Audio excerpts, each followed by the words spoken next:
കേരള കോൺഗ്രസ് എമ്മിന്റെ ഒരേയൊരു സീറ്റായ കോട്ടയത്ത് സ്ഥാനാർത്ഥിക്കായി സമവായ ചർച്ചകൾ പുരോഗമിക്കുകയാണ്. പാർട്ടി സീറ്റ് നൽകിയാൽ മത്സരിക്കുമെന്നും എല്ലാം ഭംഗിയായി അവസാനിക്കുമെന്നും പി.ജെ. ജോസഫ് ഇടുക്കി തൊടുപുഴയിൽ പ്രതികരിച്ചു. കേരള കോൺഗ്രസ് പാർലമെന്ററി പാർട്ടി നാളെ ചേരും. മത്സരിക്കാൻ താൽപര്യമുണ്ടെന്ന് വീണ്ടും വ്യക്തമാക്കിയാണ് തൊടുപുഴയിലെ വസതിയിൽ പി.ജെ. ജോസഫ് ഇന്ന് പ്രതികരിച്ചത്.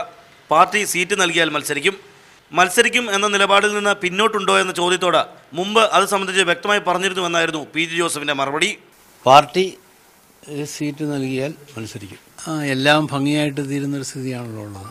നാളെ കൊച്ചിയിലോ കോട്ടയത്തോ പാർലമെന്ററി പാർട്ടി യോഗം ചേരും. 6 MLA-മാരിൽ പി.ജെ. ജോസഫ്, മോൻസ് ജോസഫ് എന്നിവർക്ക് പുറമെ ചങ്ങനാശ്ശേരി MLA CF തോമസും ജോസഫുമായി അടുത്ത ബന്ധം പുലർത്തുന്നുണ്ട്. ജോസഫ് നിലപാട് ഘടിപ്പിച്ചിരിക്കുന്നതിനാൽ പാർട്ടിയിൽ വീണ്ടും ഒരു പിളർപ്പ് ഒഴിവാക്കാനായിരിക്കും കെ മാണിയുടെ ശ്രമം.